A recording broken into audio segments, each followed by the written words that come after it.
Hey, Steve Gamache here with another Chef Knives to Go quick look product review. And what we have today is the Misuzu SKS93 Nakiri, the 165mm model.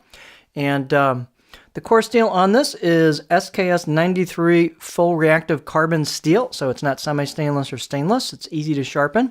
The heat treat's about 60 to 61 Rockwell on that core steel. And the construction is a 3-layer sandwich with softer stainless steel cladding on either side of that SKS93 core steel. So you've got exposed reactive steel at the edge here. You can see that pretty easily with the demarcation line with the grind. And then you've got stainless cladding on the rest of it for lower maintenance. These are lightweight knives. The weight on this one's about 116 grams or 4.1 ounces.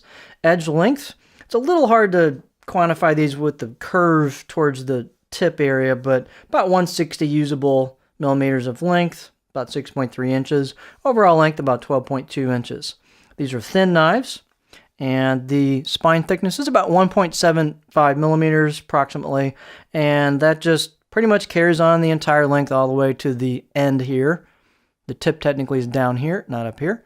The blade height is about 46.5 on this, and handle, nothing fancy. These are kind of an economical line of knives, so they just put a basic traditional style handle with a D-shaped, right-hand oriented hoe wood and a plastic ferrule, nothing fancy. Pretty decent handle and style. You probably could touch it up a little bit with, some sealer if you wanted to. There's a bit of a step here between the wood and the plastic, which is pretty normal. The handle's about 72 millimeters in circumference at that joint there, on the wood side of things. So just basic knife. Fit and finish are good on these. Out of the box edge, 4 out of 10, not that sharp, but if you're new to sharpening and you want to get a good reference point, go ahead and purchase the Chef Knives to Go Finish Sharpening, and that'll give you a good reference point for how sharp the steel might get, and also what a good clean edge does for you as far as edge retention goes. So it gives you a good point of reference, good frame of reference. So you've got some change in the finish there to it's about where the grind starts. You can kind of see the grind showing up right there, but these are 50-50 ground. They've got some embossed logo and kanji on the left side of the blade, burned in logo on the handle. Right side of the blade is plain. You can kind of see that embossed pushing through a little bit. The fit and finish, as I said, is good. The spine is a little sharp on the edges as well as a little bit on the choil. So for me, I'd probably hit that with a little sandpaper or emery cloth to kind of clean it up a little bit and smooth it out for comfort. And again, you'll want to sharpen these out of the box or get them pre-sharpened.